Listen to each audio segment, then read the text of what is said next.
Shuti muteze amatwi radiyo urumuri isaha irageze aho ubona inarenzeho burya kwicaza abashyitsi murabizi ko bitoroha handi burayiho umuntu abinjiza muri studio hano nkagomba kubavana nk'amakoti y'imbeho baje bitwikiriye murumva yuko bifata akanya ntabwo ariko bigenda neza ariko ubwo nagira ngo ndyoshye ikiganiro gusa nagira ngo mbabwire nyine ko nabyo mu rwego rwa tekinike hano ntabwo biba byoroshye kubinjiza kuko nkuko mubizi radiyo urumuri ntabwo ifite ubushobozi bwo kugira abantu 4-5 nk'amandi maradiyo yose kugira ngo hagire ukora tekinike hagire ukora ibi hagire ukora mikro hagire ukora ikiganiro hagire ukora production hagire ukora bikorwa n'umuntu umwe ubu niye byose bamvyikorera rero bicyo kiba cyandenze ndi kuzamura buto manura izindi nkanda kuri zimwe murumva ko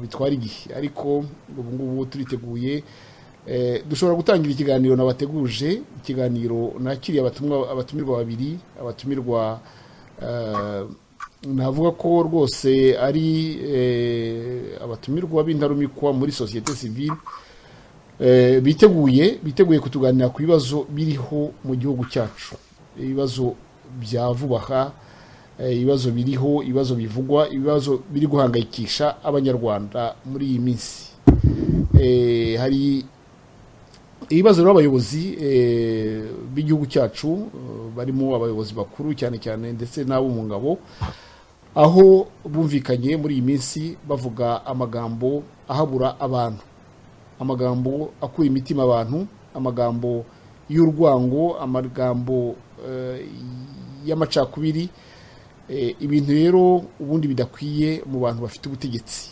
ubutegetsi ni uburyo baba bagomba gukoresha ibishoboka byose kugira ngo burure imitima y'abanyarwanda abafite ibibazo baburure abafite umihangayiko mbese batanye amahoro niko ubutegetsi bwagombye gukora ariko rero ubwacu gutanga amahoro ahubwo buratanga imitima ihagaze amacakubiri kuryanisha abantu tukaba twavuze tuti ubwo mukomeje kujya ari ikibazo kibahangayikishije cyane abanyarwandakazi ntabwo dushobora kukirenza amaso kuko iyo kitavuzwe ikibazo kitavuzwe ntabwo kibonerwa n'umuti niyo mpamvu twatumiye abo bantu muri societe civile barebera abanyarwanda kugira ngo twumve icyo babivugaho aha rero muri studio nkaba ndi kumwe na bwana Jean-Marie Vianney Ndagijimana muri studio za radiyo urumuri nkaba ngira ngo nguhe ikaze hanyuma usuhuze abatwumva kandi ngushimira kuba witabiriye ubutumire. Murakoze cyane Aloys Simpuga kandi nagira ngo rwose ngushimire kuba ibibazo bibera mu gihugu cyacu bikurikiranira hafi ndaramutsa kandi n'abadukurikira kuri radiyo urumuri turibuze gusangira iki kiganiro. Murakoze cyane.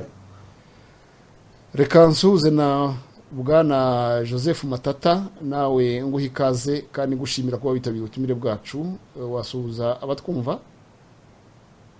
Urakoze cyane reka ngwera ngusuhuze bwana Simpuga Aloys nsuhuze abamuvandimwe turi kumwe Jean-Marie Vianney Ndagijimana nsuhuze ari ku buhanga bw'ivyuma nsuhuze n'abakunzi ba radiyo urumuri n'abanyarwanda bose bazatwumva uyu munsi cyangwa no mu minsi izaza ntabangushimiye cyane urakoze. Murakoze mwembi kuba nyine muje kugira ngo muganirize abanyarwanda mubabwire n'uburyo societe civile duhuriyemo twese muri rusange ibona cyangwa se tuvuge ko ihangayikishijwe n'ibi bibazo biriho ibibazo bwa mbere na mbere byatewe n'amagambo General James Kabarebe yavuze abwira abana abwira urubyiruko tuzi nkaho ari rwo rufite inshingano zo ahazaza h'igihugu cy'u Rwanda iyo rero ruyobejwe iyo rwigishijwe ibitakwiye ngira ngo ni igihugu cyose kiba kigana ahabi ndagira ngo mbanze nibutse ayo magambo ya James Kabarebe yavuze nyabibutse kugira ngo mwumve koko ubukana ayo magambo afite ni iminota ine gusa ntabwo ari maremare reka twongere tuyumve kugira ngo n'abatarayumvise bakurikira radiyo urumuri nabo babonereho. Ikiganiro turi buganire uyu munsi ntabwo ndi busubire cyane mu mateka yo kubohora igihugu cyacu n'indangagaciro n'iby'abantu banyuzemo kuko tubiganiriye kenshi cyane. Ndaza kwibanda cyane ku ibibazo tubona imbere.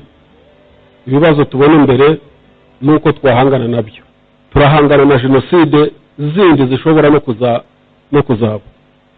Turahangana n'ibitekerezo bya jenoside, turahangana n'ingaruka za jenoside n'izindi jenoside. Urwo rugamba rero rwo rusaba za ndangagaciro zo kutirara n'umunsi n'umwe, zo guhora buri gihe uri kuri standby, buri munsi umunsi ku munsi uzi ngo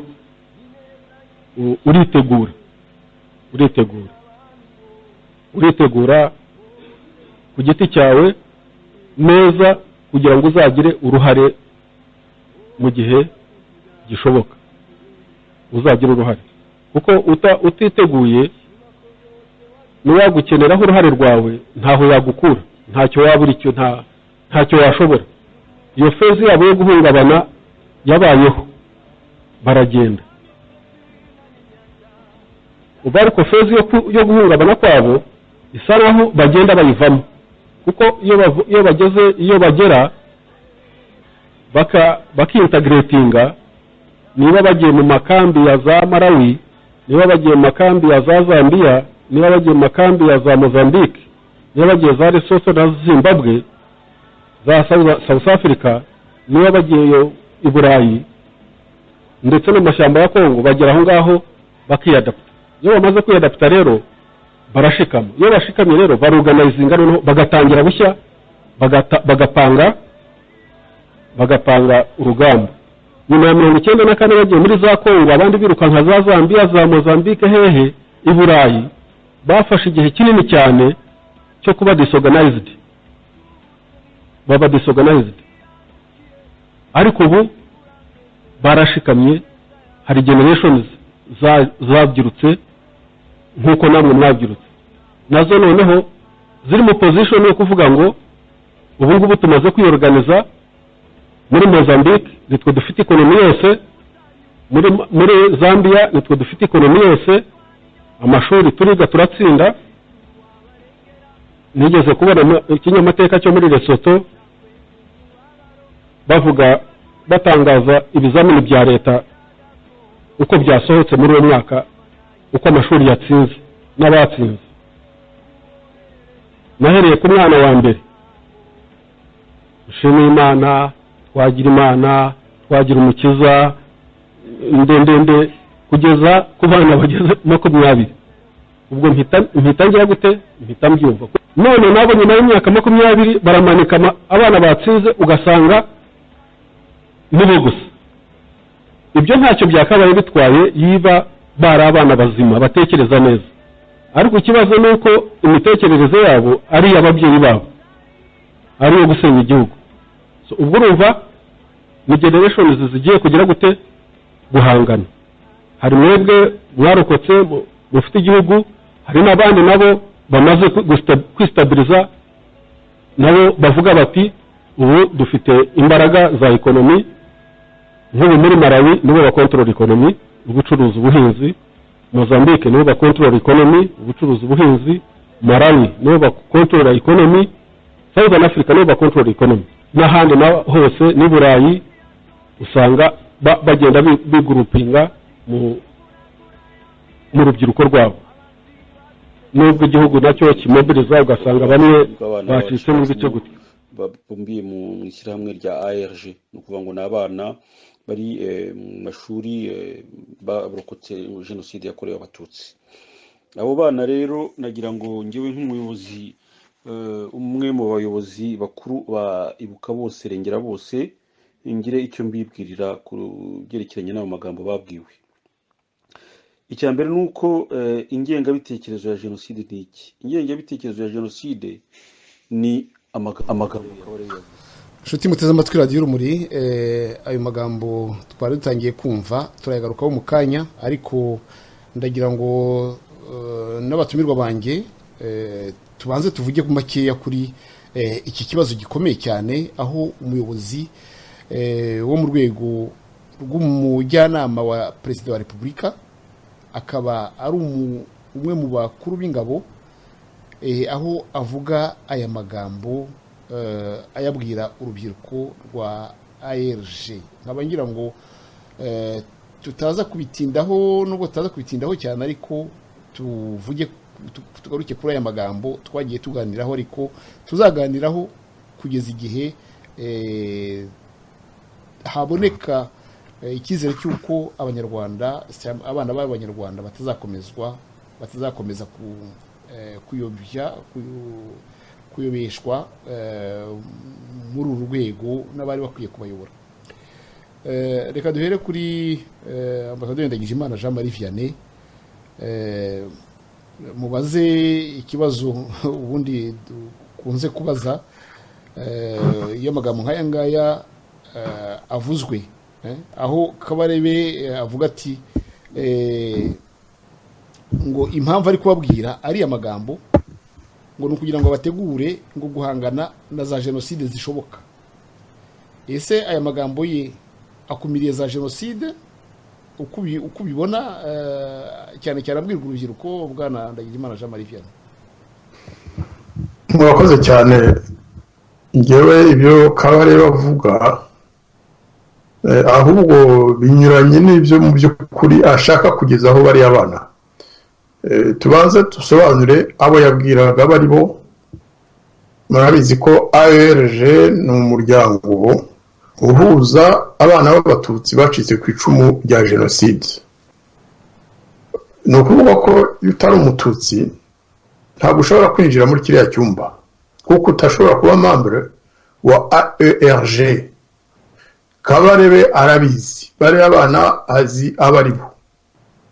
Ni ukuvuga ko yababwira ngo mwebwe, yarangiza ati bariya batari mwe. Icyo abashaka kuvuga, umuntu wese ukuze yumva icyo bishaka kuvuga. Ikinyarwanda twe turakizi, ntabwo turi nk'abanyamahanga babeshya bakoresheje imvugo y'ishoberamahanga. Mu Rwanda bivuze ngo reka tujye gukora mu gihe cy'intambara, tuba tuzi icyo bashaka kuvuga. Iyo uvuze uti abantu tubajugunya muri Nyabarongo, twumva icyo bishaka kuvuga kuko byabaye mu mateka y'igihugu cyacu. Umuzungu rero ashobora kumva biriya agacyaha ko ari kugira abana inama nziza koko, kandi abaroha, kandi abiba urwango, inzangano hagati y'urubyiruko rw'ejo, abiba inzigo. Ntabwo ari amagambo ari ayo kubuza za jenoside zizaza, ahubwo nayo kuzitegura. Ari amagambo nayo gutegura jenoside, nayo kubwira abana b'abatutsi bati bariya bahunze, bageze hanze barabyara, abana babo bariga, mugomba rero gutangira kubirinda, ahubwo mukabarwanya muhagurutse. Burya abaza amateka nkanjye nabaye hanze cyane, biriya byabagaho na kera. Hari ubwo wasangaga babwira abantu bati ntimukabonane n'impunzi z'abatutsi ziri mu mahanga. Hari n'abajyaga mu mahanga bataha bagafungwa kubera ko babonanye n'impunzi. Ikindi reka mbabwire ikintu kigeze kumbaho. Ndi mu Bufaransa, nari narashyizeho ndi ambasaderi, mfite uruhushya rwa leta, narashyizeho umuryango twitaga ADREPER. ADREPER yari Association pour une diplomatie de réconciliation du peuple rwandais. Ni ukuvuga ko ari ukugira ngo njyewe ambasaderi mu gihe cy'intambara yabaga hagati ya leta y'u Rwanda na FPR, ibiganiro byari bimaze gutangira, twifuzaga ko abanyarwanda b'impunzi n'abari mu Bufaransa cyangwa mu bindi bihugu baturutse mu Rwanda bamenyerana, bagatangira kubaka mbese ubwiyunge, atari ukuvuga ngo turaburekera abanyapolitike bahuriraga Arusha bonyine. Ariko byageze aho biro ya FPR y'i Paris, kuko nayo yatangiye kujya mpuza abanyarwanda, abantu b'impunzi benshi bakaza, ari abari muri FPR, ari abatarimo kuko sinarinze abarimo cyangwa batarimo, abavuye mu Rwanda bafite buruse b'abahutu b'abatutsi, bagahurira hamwe tugakora inama, bitangiye kugenda neza rwose, umwuka ari mwiza. FPR bimenye, Kagame anyohererezaho ambasaderi waje kuba ambasaderi na Ministre Jacques Bihozagara avi Buruseli kuko nawe yarafite icyicaro cye, ansaba audience duhurira i Paris ahantu twasangiye ikawa, arambwira ati mission izanye nta yindi, ati turagusaba ko uhagarika biriya bintu uri gukora byo guhuza abantu banyu n'abana bacu. Ndamubaza nti urakomeje, abo bana banyu uvuga ni bande? Abantu b'abanyarwanda ndashobora kwicarana nabo ngo mbahuze tuganire hamwe ni bande? Ati urumva icyo ashaka kuvuga. Nanjye ndamubwira nti murashaka kuvuga ko impunzi z'abatutsi tudafite uburenganzira bwo kuzihuza n'abanyarwanda bavuye mu Rwanda kugira ngo kandi mubeshya ngo mutangiye kugira ibiganiro? Ati nuko tubibona, arinsista cyane, bigeze aho nsanga ntacyo bimaze kuko ndababwira noneho mukomeza amayira yanyu, ngiye nzakomeza ibyo nshoboye, ariko biragaragara ko mutifuza ko abanyarwanda babana, cyane cyane abo bitaga abana bacu. Biriya Kabarebe yakoze ejo bundi n'abo bana bacu adashaka ko babana n'abandi bana. Icyambere gikomeye, barabafata bakabashyira mu byumba byabo by'umwihariko mu mwiherero, bakababwira ibintu bya shitani. Ariya ni amashitani yavugiraga muri Kabarebe kubwira abana ngo mwange abandi bana b'urubyiruko muzabana mu gihugu, nibiba ngombwa mubasange hanze mubagirire nabi. Ibyo rero ntabwo ari ukurwanya jenoside, ahubwo ni ukuzitegura kuko bari abana harimo bato. Cyakora icyanshimishije ngewe nuko mu gihe yavugaga byaragaragaraga ko abenshi muri bari mu cyumba abo yabwiraga, hari bamwe byagaragaraga ko batabyishimiye. N'ikimenyimenyerega ni ukubona iriya video yafashwe mu mwiherero, ubundi itaragomba gusohoka, urabona imaze amezi 2, ariko abari bahari bagakora ibishoboka byose kugira ngo isohoke bakabitugezaho. Kira ni ikimenyetso ko abana b'abatutsi barogwa kariya kageni, abenshi bw'aborozi bagera hanze bakabucira bati bisigare kwa Kabarebe, twe ntabwo tubishaka, turashaka kubana n'abandi banyarwanda. Iryo ni isomo rikomeye cyane abategetsi b'u Rwanda bakomeza kuroga urubyiruko bagomba kumenya, bakavuga bati burya abo tuba tubwira bose ntabwo bari hamwe natwe. Ibanga twababwiye baragenda barisohora kugira ngo n'abandi banyarwanda badashaka gusubiranamo bamenye ko hejuru mu buyobozi bw'u Rwanda, mu bushorishori bw'igihugu, kuko Kabarebe ni umujyanama ukomeye wa Kagame, wa Perezida Kagame, bamenye ko hari abarozi babwite ubwa Munyuza. Mu by'ukuri hari uburozi burenze bwa ideology bw'ingengabitekerezo bakomeza gupakira mu bana kugira ngo mu Rwanda urwango n'inzigo aba ari byo bihabwa intebe. Reka mbaze nicyo nasubiza, wenda niba turaza kwigarukaho. Urakoze cyane. Reka mbaze Joseph Matata, aho Kabarebe bavuga ngo bakintegratinga, ngo noneho ngo imyaka 30 ngo bagiye kuyimara, ngo basigaje 4, ngo maze ngo bagapanga urugamba. Ese Joseph Matata, kufite abana, ngira ngo ufite abuzukuru nawe umaze kubagira, ese abana bawe hari urugamba we ubateganirije? Hari ubwo ubigisha, hari ubwo ushaka kubashyiramo urugamba rwo kujya kurwanya nde? Ese ababyeyi bari hanze bari mu mahanga bategura abana babo kujya kurwana, aho kubajyana mu mashuri, aho kubajyana mu Bwana Joseph Matata, ibiriya Kabarebe yigisha ubona ari byo? Hari aho yabivanye? Abona abana bawe cyangwa abuzukuru bawe hari urugamba we witeguye kubashoramo muri kiriya gihugu? Ese umwanzi uzabatumaho, uzaboherezaho kurwanya, azaba ari mwanzi ki Joseph Matata? Urakoze cyane kumbaza icyo kibazo. Nagira ngo mpere ku byambayeho gato kugira ngo abantu bashobore kumva igisubizo ngiye gutanga mu bice bibiri. Igice cya mbere ndavuga ibyambayeho ngewe nk'umuryango wanjye, kuko nawe uratemagurwa. Noneho nkubwire mbwira abo Radio Urumuri uko nyina bigenje. Noneho nze no kuvuga ibyo numvanye abari abakabarebe barerewe mu nkambi z'impunzi mu muhabaro wenda mwinshi kuko umuntu atari mu gihugu cye abababaye ukuntu warezwe nyine mu rwango ari narwo batugaragarije binjiye mu gihugu imbere bakaza nabo ubwabo bicana hagati yabo ariko natwe bakaza batwica. Reka rero mbere ku ngingo ya mbere, njyewe urugo rwanjye rwaratewe. Umwana wanjye wari ufite imyaka 12 ubwo niwe ngiye guhoraho kuko nyina we yari mukuru. Bamutemye mu mugongo umuhoro mwiza n'ubu rwose uracyagaragara, umuhoro munini cyane akuyemo imyenda ukareba mu rutugu ukareba uko barusatuye uhita ubyumva muri mo plate agaruka mu mugongo. Umukobwa wanjye bamutemye mu maso. Iyo muhuye mu nzira abaje mu bukwe bwe mu mwaka wa 2016 nako 2015 mwaka wa 2017 abaje mu bukwe bwe barabibonye. Afite umuhoro uva mu musaya ukamanuka ugafata itama ryose ukagenda ukagera kuri mashwara aho nita mu rwasaya urunguru umuntu iyo arimo nko kuhekenya ikintu azamura. Uwo muhoro rero aho waturuka hose muhuriye mu nzira urawubona. Urumva ko ni ikimenyetso cy'abicanyi bashatse kumwica tugira amahirwe Imana iramurokora. Uwo mwana rero igihe cyose yajyaga mu ndorerwamo ni umwana w'umukobwa utaragomba kugira nta n'ikindi gikomere nta yindi nkoga afite uretse iyo y'umuhoro.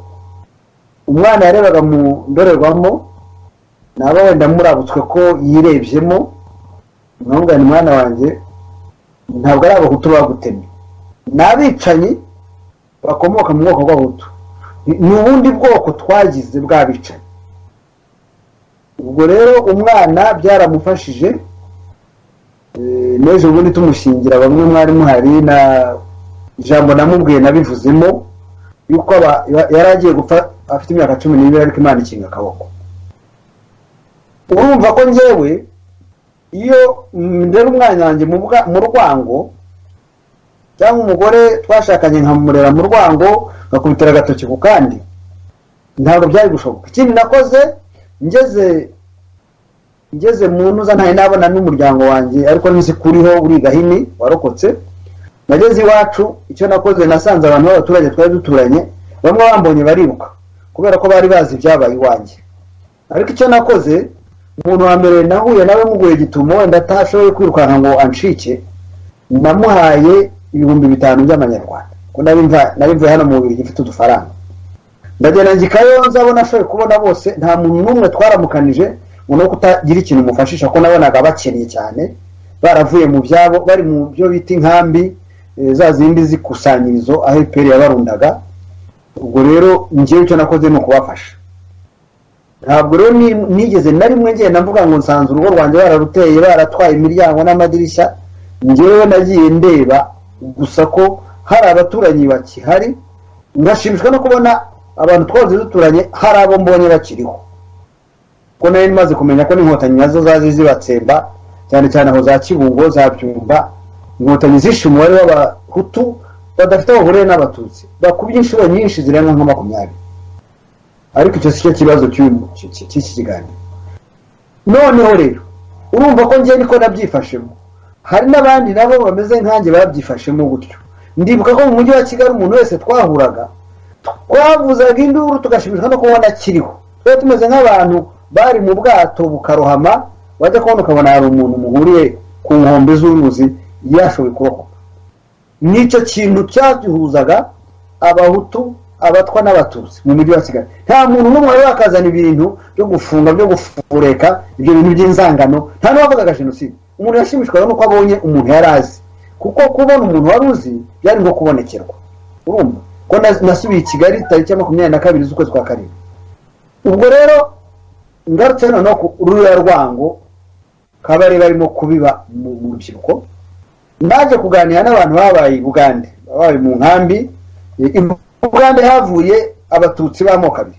Hari abatutsi bababaye cyane babaye mu nkambi abandi baranirwa no kwirwanaho bananirwa guhinga hari n'abishwe n'inzara kuko nyana bavuga ko ise wa Kagame ashobora kuba yarishwe n'inzara ari cyituma nawe yaje akicisha abanyarwanda bose inzara akabuza guhinga akabambura utwabo ari nayo iri nzara igiye kumara abantu. Inzara bise nyobozi bise nzaramba inzara zo mu Rwanda bazise amazina atagira uko agana.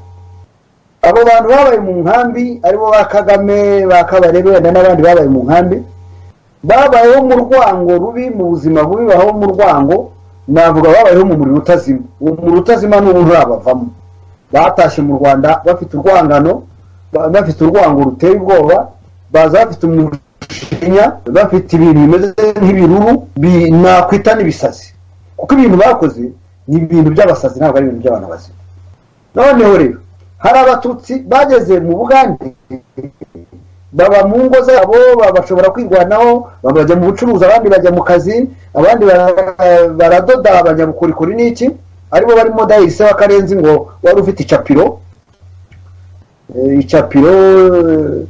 base w'amarara bari bitunze abo bantu rero bagezeho bagashobora kubona ikibatunga kibabeshaho ababyeyi babo bagashobora kubarera neza nta rwango rurimo nta munabi nta mushiha abo nibo baje abatutsi bashyira mu gaciro batagiye bagaragara cyane mu bintu by'ubwicanyi nk'ibyo abo babaye mu nkambi bakoze ari nabo Kagame yagiye yikiza gahoro gahoro barimo abofisiye bagera hafi kuri 20 n'abandi hafi 30 Kagame yohereje muri Kongo arangije indege yabajyanye igiye kubagarura ngo ikora gisida ariko hari abemeza ko yarashwe Kagame yica abantu barenga 30 b'abofisiye bakomoka muri iyo miryango y'imfura iyo mvuga imfura ni umuntu waje adafite umushiha adafite urwango nka ruriya twabonanye Kabarebe n'udutsiko bakorana atameze nk'abo kwa Gacinya wakoze ibagiro ryo kubagiramo abantu ubundi bantu bakora ibagiro ryo kubagiramo amatungo ariko Kagame na Gacinya we na hariya mu kigo bise Ikami n'amazu menshi ya safe house yose atungwa n'ababushe abacinjaji ba Demayi abacinjaji ba Kagame bakaba baravuye mu Bugande bamenyereye gucinja abantu byo gucinja no kubaga nakoresheje ijambo ry'igiswahili ari nabyo bisa gacinjiro gucinja no kubaga abantu kwica toba kwikorerwa yica rubozo wumvise ko amaraporo yose yakorwa ku Rwanda avuga ko abategetsi b'u Rwanda bakoresha abantu mu yica rubozo babica wabonye bari abana bose baza mu nkiko bavuga ati kuki mwasinye ibintu bati twarabisinye kugira ngo tudapfa ibyo rero ibintu bikugaragariza yuko Kabarebe niko yarezwe nawe niko arimo kugereza kurera bari abana icyo yibagirwa nuko bari abana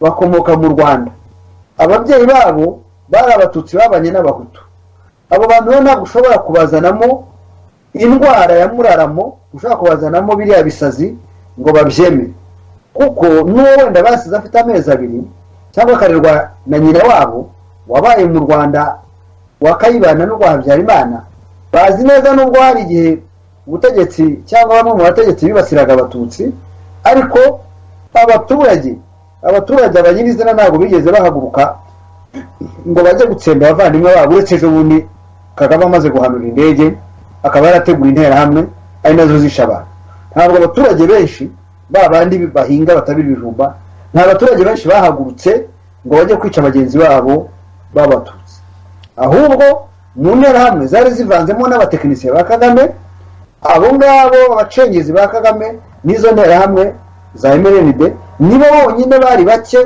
bagiye mu kujya kwica bamara amezi 3 bica kuko nkanjye bagiye nkora ankete mu mujyi no mu giturage hari igihe abatutsi babaga bari ahantu barahungiye bakamara ukwezi kose ntawe urajya kubica noneho bakazavuga ngo bagiye gushaka ababica abo bagiye gushaka ababica rero niba abatekinisiye ba Kagame nka bariya bagiye kwica mu Bisesero uzi ko bavuze ko ababihagazeho bavuze yuko ari abasirikare ba Kagame bajyanye interahamwe ariko Kagame usabye ko bica abatutsi bo mu Bisesero niba rero Kagame yarasabye ko bica abatutsi bo mu Bisesero nuko ko n'ahandi hose mu mujyi hagiye hicwa abatutsi naho ari uko byagenze cyane cyane ko ngewe nkurikije ubushakashatsi nakoze nta na rimwe abahutu bari gutinyuka kujya mu kiliziya ngo bajye kwiciramo abantu kubera uko bameze mwumvise ko Kabarebe ubwo yivugiye ko yarebye ilisite muri Malawi nako yo muri Lesotho ngo agasanga abana bitwa batwizeye Imana batwagira Imana batwagira umukiza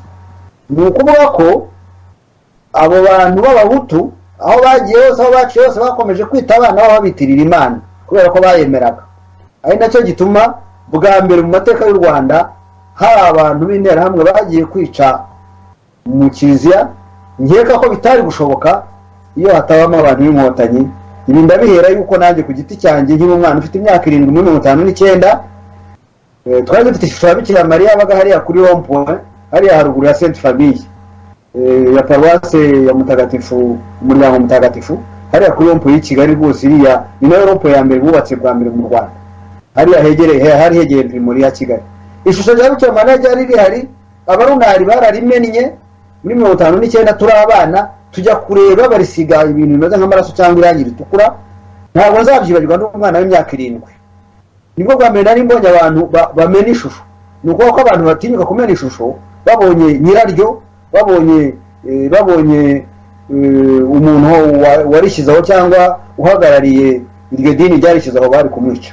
Ni muri urwo rwego Perode yaje guhunga mbere y'uko inkotanyi zifata igihugu, agahunga akajya mu mahanga agasubira iwabo mu Busuwisi, ariko ntibyabujije kumutuka no kumutera iyo kandi yari umusaza w'inzirakarengane, ariko bakomeje kwamagana, bakomeje guhimbira no kubeshyera nk'uko byagaragaye. Urwango rwabo rero ruragaragara n'ukuntu baje bagafata Kiliziya Gatolika bakayica umutwe, bakica abasenyeri 4 bose, muza Musenyeri Tadeo Nsengiyumva, bakica Musenyeri Tadeo Nsengiyumva wari archevêque w'i Kigali, bakica Musenyeri Tadeo Nsengiyumva wari Musenyeri w'i Kabgayi wa Diocese ya Kabgayi, bakica na Ruzindana Yosefu wari Musenyeri wa Diocese ya Byumba, bakica na Gasabwoya nibagize izina rye ry'Ikirisitu, Musenyeri Gasabwoya wabaye igisonga cya Musenyeri Perode imyaka 20, bakica na Frère Nsinga nawe wari umututsi, wari mukuru wa Jesuiti, wari superieur wa Jesuiti, umuyobozi mukuru wa Jesuiti wo mu Rwanda, wa Josephite nako wa Josephite, urumva aba frère baba Josephite.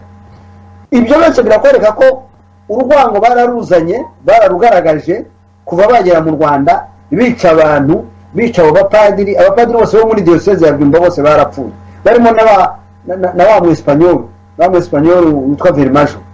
Nyuma yaho barakomeza bica n'abandi bapadiri, ariko bishe padiri Uskudini Isidoro wari ku Mugina, Paruwasi ya Mugina, bakica na Ramon wari padiri mukuru wa Paruwasi ya Gihara, bamugongesheje imodoka bakavuga ngo na accident bakoze.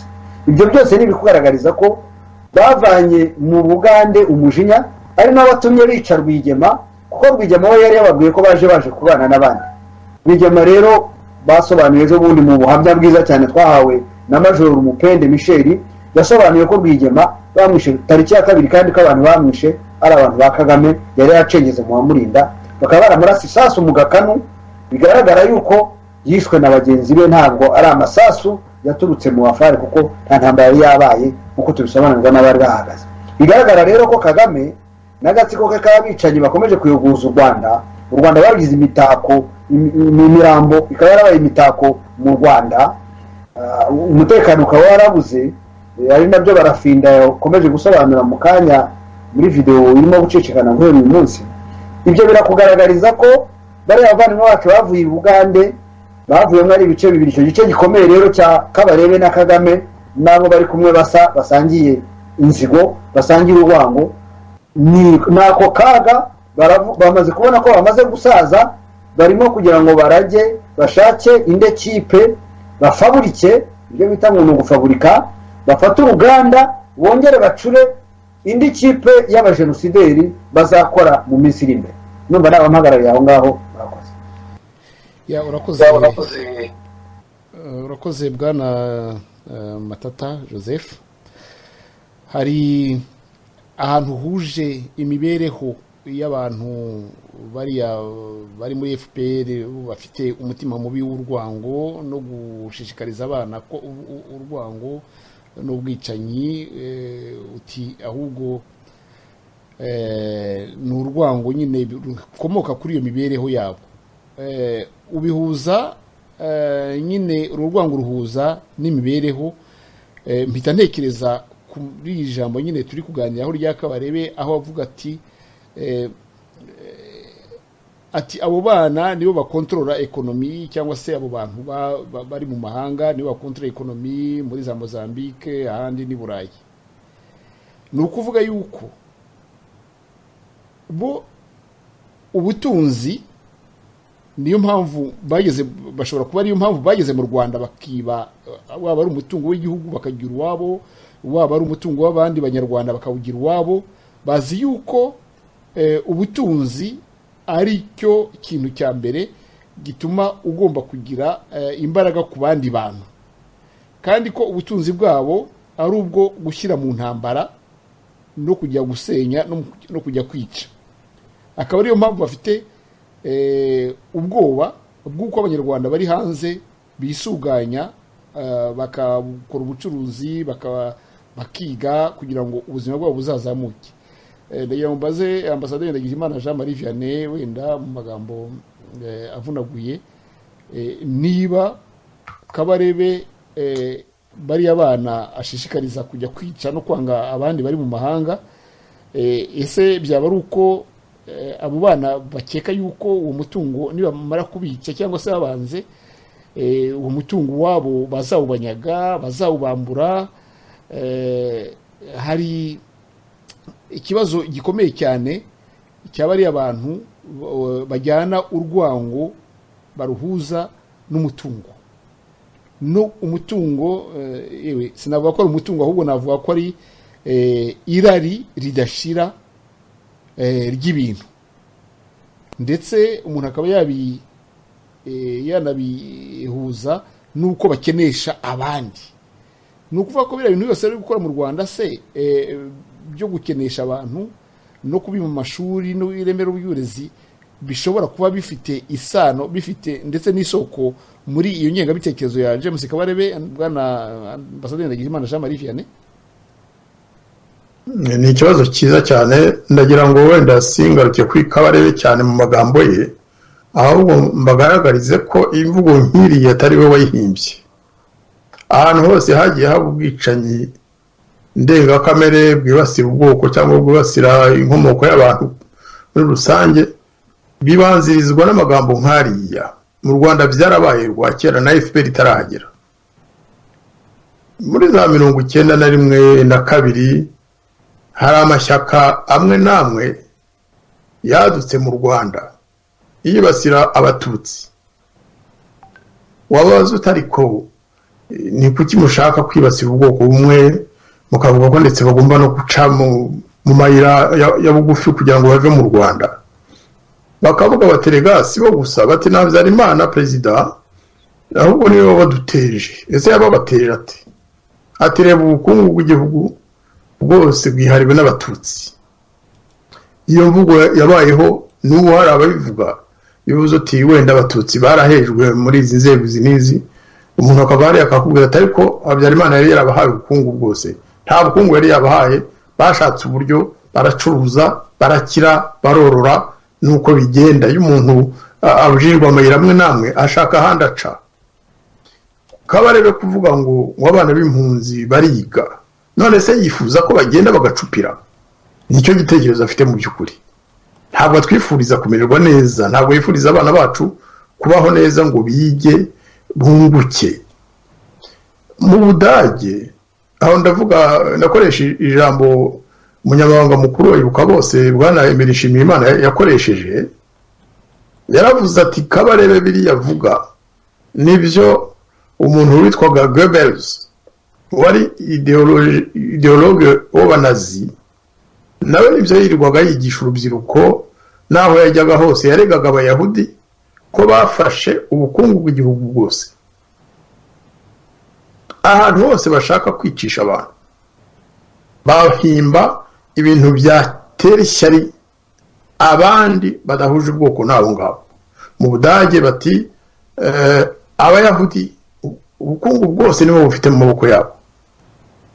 Mu Rwanda rwa kera mbere ya jenoside batabatutsi byose barabifashe. None Kabarebe arenze abari mu Rwanda kuko bo buriya kabo kaba kararangiye, baba babara buri munsi. Umuntu utangiye gukira bakamutera ibibazo cyangwa bakamwambura. Bari abana mubona bahuriza mu byumba by'umwihariko basa n'ababongorera batazi ko bizasohoka, nimwo hazava interahamwe z'abatutsi zishobora kurimbura abo mu yandi moko. Mbivuge mbisubiremo, bari abana n'intutitonda, abavyeyi babo nibadahaguruka ngo babyamagane, nibo bazavamo interahamwe z'abatutsi zishobora kuzarimbura abahutu n'abatutsi batabyemera. Cyo ni ikintu gikomeye. Nicyo cyatumye mu nkuru za umuryango Ibuka bose wasohoye mu kwezi kwa kane kuri mwaka ushize, twavuze ikibazo gituruka kuri iriya miryango, hariya amashyirahamwe leta yagiye ishyiraho ahariwe abakomoka mu bwoko bumwe gusa. Iyicwa ry'abatutsi ntabwo ari nk'iry'abayahudi. Abatutsi ni abanyarwanda hamwe n'abandi babana, babishaka batabishaka, abahutu babishaka batabishaka, abatwa babishaka batabishaka. Ayo moko uko ari atatu azakomeza kubana mu Rwanda. Ntabwo rero no gushyiraho imiryango yo kwibuka n'ibindi ntabwo ishobora gukorwa nk'uko bikorwa mu bayahudi cyangwa iki, kuko abayahudi bishwe n'abadage, bishwe n'abafaransa, bishwe n'abo mu yandi moko y'i Burayi. Naho twebwe ni hagati yacu, turi abanyarwanda kandi hari n'abahutu bishwe nabo, bicwa na FPR inkotanyi yari ivanze irimo abahutu n'abatutsi. Ntabavuga ngo abisha abahutu n'abatutsi gusa, kuko Kanyarengwe niwe wari perezida wa FPR, aho bakoranaga abandi b'abahutu ntabwo bigeze bavuga bati nimuhagarike kwica abantu. Babivuze nyuma biri kurangira, urebye nako baramaze gufata ubutegetsi, ariko mbere hose byarabaga. Nicyo gituma twebwe tutagomba gutegereza ko ubutegetsi buhinduka mu Rwanda. Tugomba kubyamagana muri iki gihe, tukamagana iriya apartheid yo gufata abana b'urubyiruko bakivuka cyangwa batangiye kuba abasore n'inkumi, bakajya kubigisha urwango, bakajya kubigisha kuba bahohotera abo mu bwoko bw'abahutu n'abandi bose batari abacikacumu ba jenoside. Biratwe tubyita racisme. Ni ingengabitekerezo nk'iyo Goebbels w'umunazi mukuru yakwizaga mu rubyiruko rw'abadage, noneho bose bakinjira mu banazi kugeza igihe bahutse mu bayahudi n'abandi badafite ubwoko bumunguye. Ndashaka kuvuga abo bitaga les ariens. Yo gutari ariens bigaragara ugomba gupfa, bakurega ko wikubiye umutungo, ko wakize ukarusha abadage, ko wize amashuri kurusha abadage. Nibyo kabare bari kuvuga. Aho niho hari point, aho niho hari ikibazo gikomeye cyane. Jean-Marie nkunganire, no kuvuga ngo ayo moko atazanduza ubwoko bwabo. Biriya mu Rwanda babuza abantu gushyingirwa, umwana w'umututsi yakukundana n'umuhutu, nabyo bakabikaba ibindi mwagiye mubibona mu binyamakuru. Ndumva aho ngaho naho hadevelopa, kuko babitangiye kare. Aho naho abivuga nibyo. Kandi nanone ngewe nkunda kugaruka mu mateka, igihe cy'abayahudi na Hitler ibyo byari bibujijwe. Nta mu arien w'umudage mbese abo bitaga ngo ni abantu batavanze, ntabwo bashobora kurongora umwana w'umuyahudikazi. N'igihe cyacu cya kera mbere ya jenoside ntabwo byari byoroshye. Hari abana b'abahutu babuzwaga kurongora abafiyanse babo b'abatutsikazi. Bariya rero baraje barabeshya ngo baje kurangiza ibyo byose, ahubwo barabikaza. Ni ibintu bikomeye cyane. Erega biriya tubonye kuri video, bamwe muri twe twari dusanzwe tubizi. Ngewe hari umwana wampamagaye ari mu Rwanda, arambwira ati rwose muzehe, ati umutwe wanjye ubu wabyimbye, ati kuko mperutse kujya mu nama yahereje yari yabereye i Butare. Arambwira ati ibintu Colonel Kanaka yatubwiye byatumye nsohoka mfite isesemi, kuko yatubwiraga ko twebwe nk'abana b'abatutsi bacitse ku cumu rya jenoside ko tugomba kwanga abahutu, tukaba mbese tugakora ibishoboka byose kugira ngo batazagaruka ku butegetsi. Bivugwa n'umutegetsi uyobora akarere ka gisirikari. Umuntu utazumva ko ibyo ngibyo bitegura jenoside azaba ntacyo yumvise. Tugomba guhaguruka tukabirwanya, tukabivuga. Ikindi rero ndashaka no kubwira ngewe, kuko wenda igihe kiraza kutubana kigufi, ndashaka kubwira abanyarwanda bazima, abanyarwanda bakunda u Rwanda, abanyarwanda bareba kure, abanyarwanda bashyira mu gaciro, b'abahutu, b'abatutsi, b'abatwa n'abo babyaranye, kuko barahari nabo benshi, rimwe na rimwe bigira ntibindeba kandi amoko yabo yombi ashyamiranye, buracya bakica abahutu, abo bana bakababara, bacya bakica abatutsi, abo bana bagasongwa. Ndagira ngo abanyarwanda twese twifuza amahoro mu gihugu cyacu, twifuza ko abanyarwanda babana, kiriya kintu tukivuge tucyamaganire hamwe, kuko ingaruka zacyo zizaba ku bana bacu no ku buzukuru bacu bazaza mu myaka izaza. Ubwo ndashaka kuvuga iki? Ndashaka kuvuga ko ibuka bose, rengera bose, nanjye ku giti cyanjye dusanga bitaba bibi ko abacitse ku icumu b'abatutsi, nk'uko baherutse kwandikira Perezida Kagame bavuga bati uwavuze ko wahagaritse jenoside none watumaze uratwica, bamuha liste y'abantu bicwa na FPR kandi bazira ko ari abacika cumu. Ubu iryo jambo ntirikoresha, ariko bavuga abacitse ku icumu rya jenoside y'abatutsi. Abo bantu bari bakwiye kugaragaza ko bo batishimira kubona urubyiruko rw'abatutsi rwigishwa biriya bintu, byigishwa hagati y'igisimu y'urwango n'inzigo yo kwanga abahutu. Abo abahutu nabo, kuko maze iminsi numva amagambo nayo ashobora gutera ibibazo, abahutu nabo bakamenya ko Kabarebe atari guhagarariye abatutsi, Kagame si uhagarariye abatutsi. Abatutsi ntabwo bigeze batuma Kabarebe kwigisha inzanga no kwigisha abana batoya inzigo.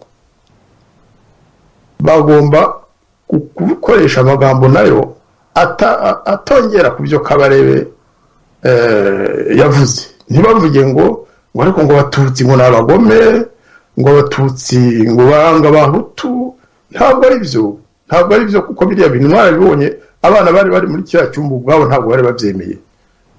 Umuntu watwoherereje ziriya video za disikuru ya Kabarebe ntabwo ari umuhutu, kuko atari muri kiriya cyumba, n'umututsi. Byateye umujinya, aravuga ati ibi bintu bigomba kumenyekana, ntabwo twihererana uburozi dutangiye kubushyira mu bana bacu, dutangiye kujya kubunyanyagiza mu mahanga twica abana b'abahutu nk'uko Kabarebe abidusaba.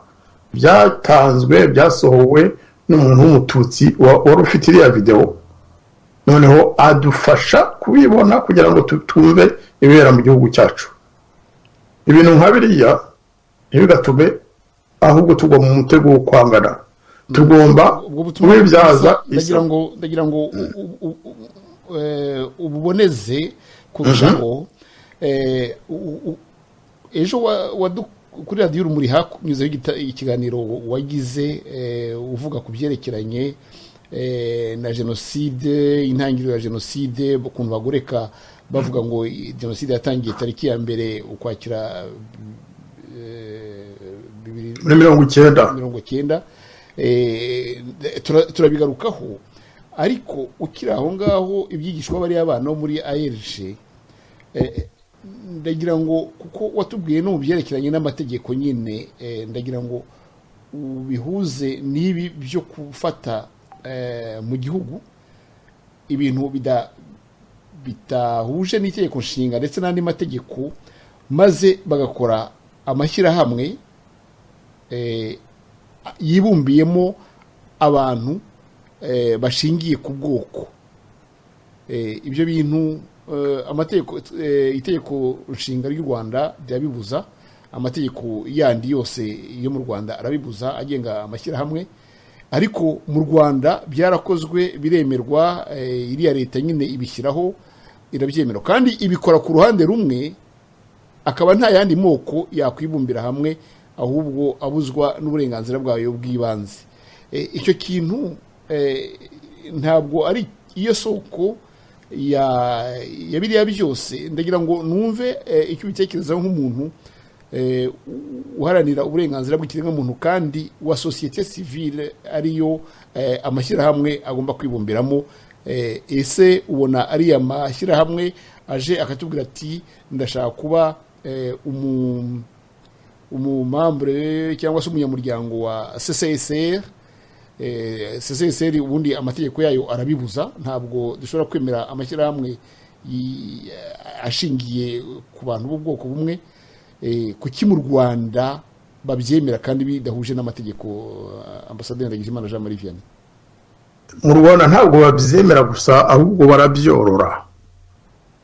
Byagiye gutangira hajyaho imiryango yo kuvugira abacitse ku icumu rya jenoside y'abatutsi.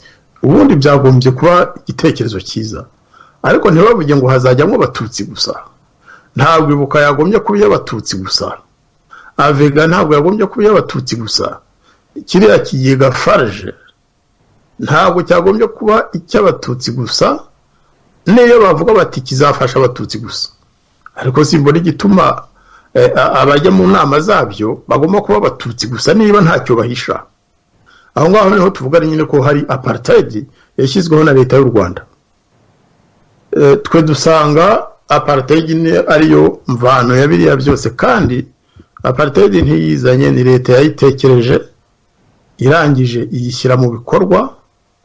Hari ideology iri inyuma yabyo, kuko biba bishaka gukorerwa mu ibanga ryabo, bashaka ko abatutsi bamwe na bamwe aribo bayimenya gusa. Icyiza cyabyo nuko nkuko bivuze, hari abatutsi babyanze. Umuntu wese uzi ibibera mu Rwanda yakwibaza ati, abahutu biciwe ikibeho baramutse bashyizeho ishyira, nako ndavuga abahutu barokokeye ikibeho, bakahasiga ababyeyi babo, abana babo, basekuru, bashiki babo, ba nyina wabo n'abandi bo mu muryango wabo. Baramutse bavuze bati twebwe nk'abantu barokokeye mu bwicanyi bwabereye ikibeho bakozwe na FPR, bagashyiraho ishyirahamwe ryabo, ninde wambwira ko leta yabemera? Ntibishoboka, ahubwo bahita babafunga. Aho ngaho rero niho haba ryavangura moko. Twe tuvuga mu Rwanda hari ivangura moko rikomeye cyane, kuko uburenganzira baha bamwe bo mu bwoko runaka, ni ukuvuga muri iki gihe ni ubw'abatutsi, ntabwo abo mu yandi moko babwemerewe. Kandi abo batutsi ntabwo aribo babisabye, ni ingoma ya Kagame ikomeza kubicira ikabyorora kugira ngo ibone icyo bita clientele, ni ukuvuga iba ifite abantu bahoraho bayishyigikira, kubera ko izajya ihora ibibutsa ko ariyo yahagaritse jenoside y'abatutsi, ko ari itumye bakomeje kubaho, ko nibatakomeza kwisuganya ngo batera abahutu umugongo, ko abo bahutu bose ari abari mu gihugu, ari abari mu mahanga, n'abana babyaye n'abuzukuru bazabyara, Kabarebe niyo magambo yakoresheje, ko abo bantu ari babi, ko bazaza bakabambura ubuzima nanone. Icyo kintu rwose ndasaba abanyarwanda b'abahutu, abatutsi, abatwa, babavutseho, kuba bahaguruka bakacyamagana, ndetse bakakigeza no ku bihugu by'amahanga, tukacyandika mu Gifaransa, mu Cyongereza, nubwo abanyamahanga se bazajya babona umuti w'ibibazo byacu. Ariko isi yose igomba kumenya ko iriya jenoside y'abatutsi yabaye igicuruzwa, yabaye nkuko wafata ibijumba ukabijyana ku isoko ukabicuruza. Nicyo gituma noneho bageraho bakanavuga bati reka duhindagura amatariki. Nabivuze muri icyo kiganiro barasimpungwa uvuze mu kanya, bati reka duhindure amatariki, tuvuge ko jenoside yatangiriye rimwe n'intambara twateye mu Rwanda, kugira ngo bakeke ko twateye tugiye guhagarika iyo jenoside yakorerwaga abatutsi n'ibindi byinshi. Bati reka tuvuge ko yatangiye ku itariki ya mbere y'ukwa 10 muri 1990, kugira ngo n'abasirikare bacu baguye mu ntambara, kugira ngo bakomeretse imiryango yabo iriya farge izabagereho.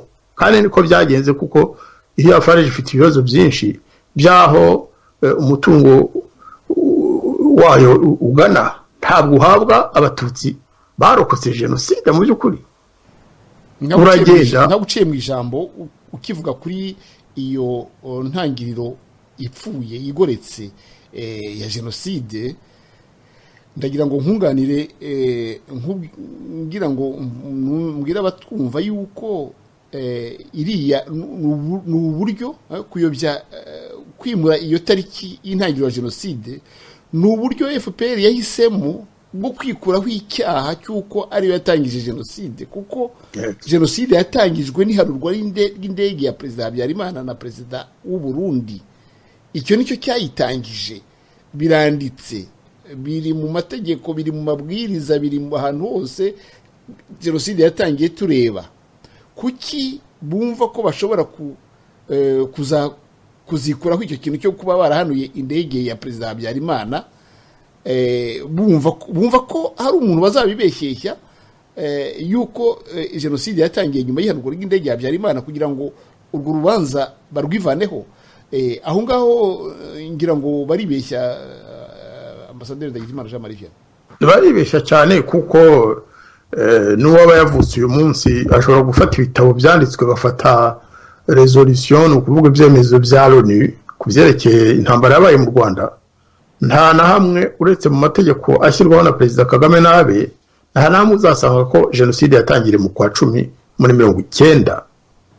Biranditse, wenda rimwe na rimwe hari ubwo turwanira mu matariki, ngo ni itariki ya 6 y'ukwa 4 cyangwa se ni ya 7 yo muri 1994. Ejo bundi hari n'uwambwiye ati mu by'ukuri jenoside yatangiriye mu kwa 5.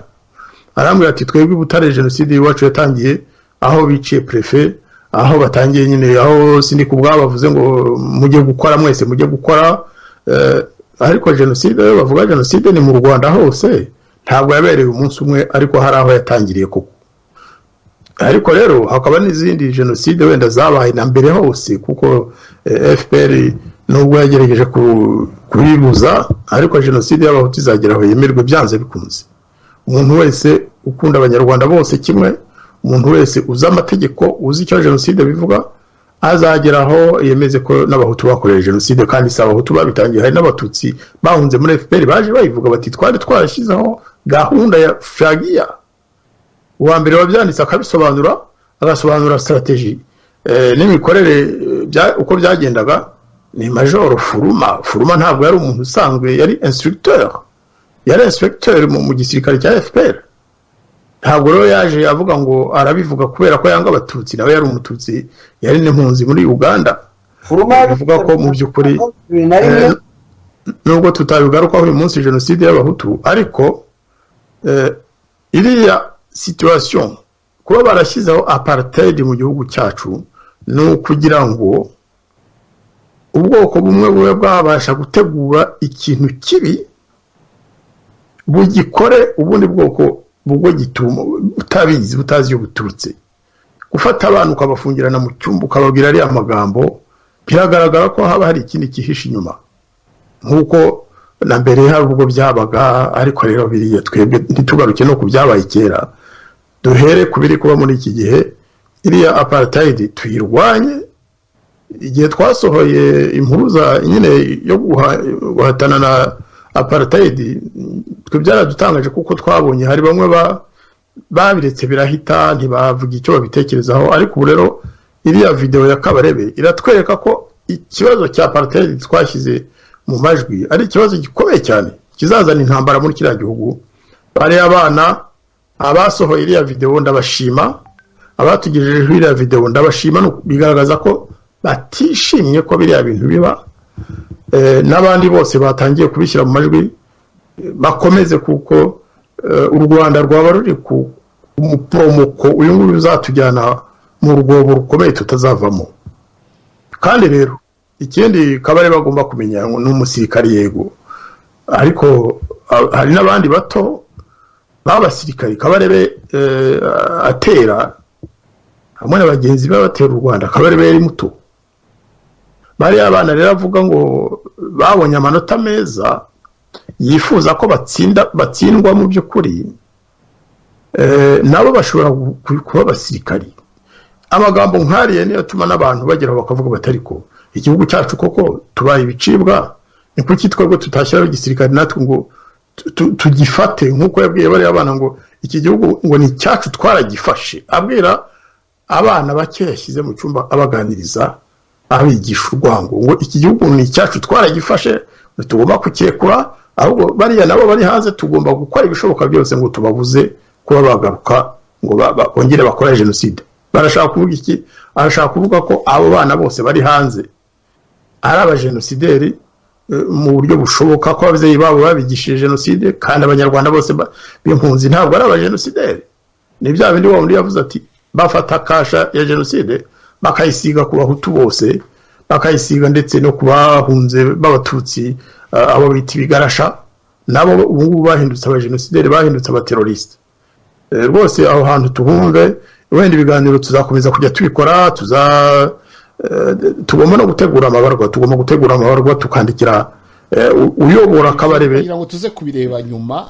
Ibintu bikwiye gukorwa, kuko ibintu nka biriya ntabwo bigomba gucecekwa, ntibigomba gutambuka nk'aho nta cyabaye, kuko ni ibintu bifite uburemere bukomeye cyane ku hazaza h'u Rwanda n'ah'abanyarwanda. Ariko ndagira ngo mpe na Matata Joseph nawe ijambo. Ambasaderi Ndagijimana Jean Marie Vianney akomeje ku kintu gikomeye cyane, avuga yibutsa inyandiko bigeze gukora nyine igaragaza ko mu Rwanda hari apartheid, apartheid y'amoko ishingiye ku moko. Hari abantu bibeshya bakavuga bati ntabwo ari amoko, cyangwa se twabivuga nk'uku twebwe tweruye, kandi tuvuga ibiriho, kuko abana bari bariya bose 100% ni Abatutsi. Abo yavugaga hanze, ndagira ngo ese buri yakekaga yuko hari abashobora kwibeshya ku mvugo ye, ngo ntabwo yavuze Abahutu, ngo ntabwo yavuze Abatutsi ku buryo bweruye. Wakeka ko ashobora kuba yibeshye ngo ntiyumve abashaka kuvuga, mu gihe avuga ati mwebwe aba mwacitse ku icumu, natwe twavuye Uganda tuje guhagarika jenoside, turi bamwe. Akavuga ati bari abantu bahunze u Rwanda muri 1994, n'abandi bene wabo bafite hano mu gihugu nabo bafite iyo ngenga bitekerezo, bahuje iyo ngenga bitekerezo, nabo ni bamwe. Bwana Joseph Matata, hari ushobora kuba yibeshya akavuga ati Kabarebe ntabwo yavuze Abahutu, yashaka kuvuga ntabwo bari Abatutsi, abashaka kuvuga ntabwo bari Abahutu.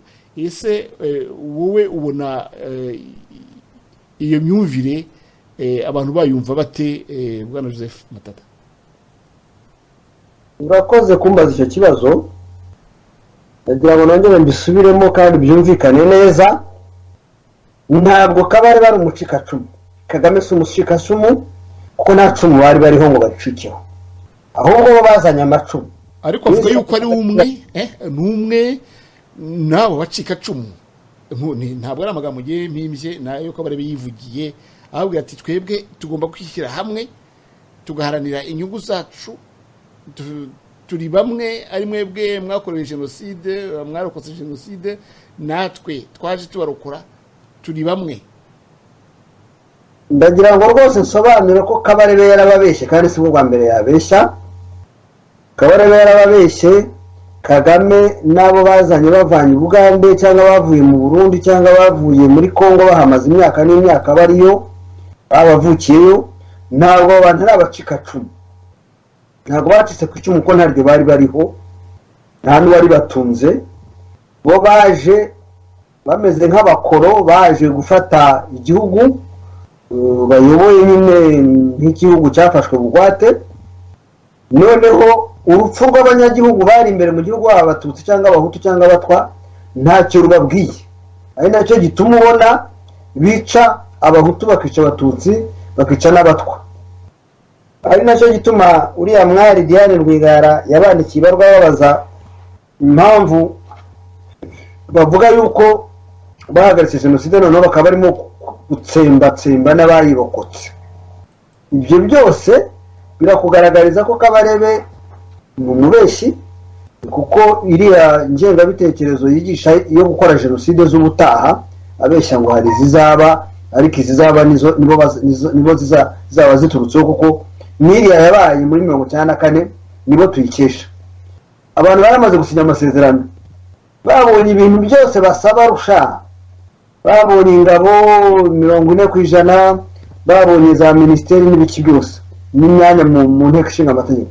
Baca inyuma ruhinga, nyuma bajya kwica amasezerano, bica umukuru w'igihugu n'abo bari kumwe, bongera kubura imirwano, bamanuka batsemba abantu, kandi ibyo babikoze bararangije gucengera interahamwe, barazishyizemo abacengezi, barashyizemo abatekinisiyen, babicanyi babyigiye i Bugande kugira ngo bazerekere interahamwe ubwicanyi, ko nta na rimwe mu Rwanda twari twarigeze ubwicanyi ndengakamere bumeze nka buriya. Ni ukuvuga ko abanyarwanda ntabwo bari biteguye kwicana kuriya, kuko n'ahandi bari barigeze babikora. Twigeze tugira ubwicanyi bwagiye bubaho muri za 1963, ntabwo ari abaturage bagutse ngo bice, habaye inzego z'abagizi ba nabi bari begereye ubutegetsi wenda icyo gihe, bagiye mu bintu by'ubwicanyi nko ku Gikongoro bishe abantu muri 1963, cyangwa se hakagira abatutsi batwarwa n'abasirikare, haba za Cyangugu mu Kinyaga, haba za Bugesera, bitwaje yuko ngo inyenzi zateye, hakaba hari abantu b'ibyitso byabo, ari na biriya Kagame ubona afata abantu bo muri FDL agafunga, agafata abantu bo muri PS imbere akora agafunga, agafata abantu b'inzirakarengane akirirwa bafunga ngo bakorana n'umwanzi, kugeza n'igihe noneho afashe n'Ubugande akaburega yuko ngo bwaba bufasha abatera u Rwanda, kandi nta muntu aratera u Rwanda avuye Ubugande.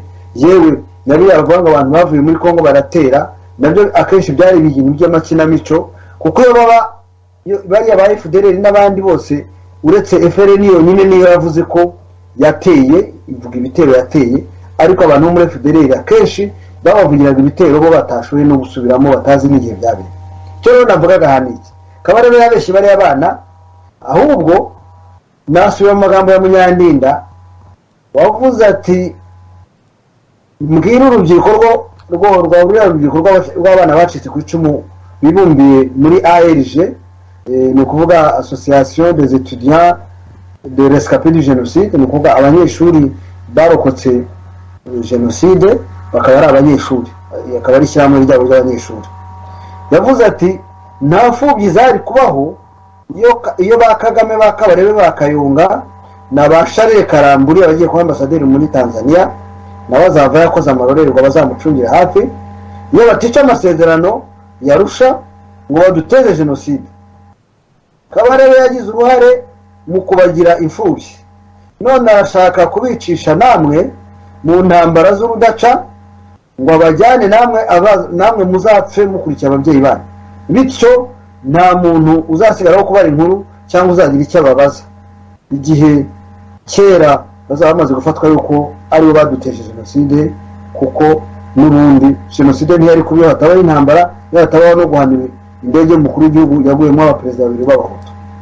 Ibyo ni Munyandinda James warinze Kagame, wabaye mu ngabo zirinda Kagame imyaka 17, akaba ubusore bwe bwose yarabuhariye abo yise ko ari ingegera, ari ibihararumbu by'abicaye. Uwo ni umwana w'umututsi Munyandinda James warerewe muri ya miryango nahoze mbabwira, ya miryango y'imfura yabyaye imfura izirera gipfura. Hari n'imiryango yabaye mu nkambi yareze abana bayo mu bintu by'urwango, bamwe ahubwo basigara batekereza nk'ingegera, nk'uko Professeur Kambanda Charles ahora bivuga ati hari ingegera zavuye i Bugande baraza bakora kigegera, aribyo biriya bagira gutya bakanyereza abantu, bakica abantu, bagakura abantu mu mayira, bakiba bibyo ba Rujugiro, bakiba ba Senapol Rwigara, bakiba ba Rwabukamba Veniste, bakabiba barangiza bakabica.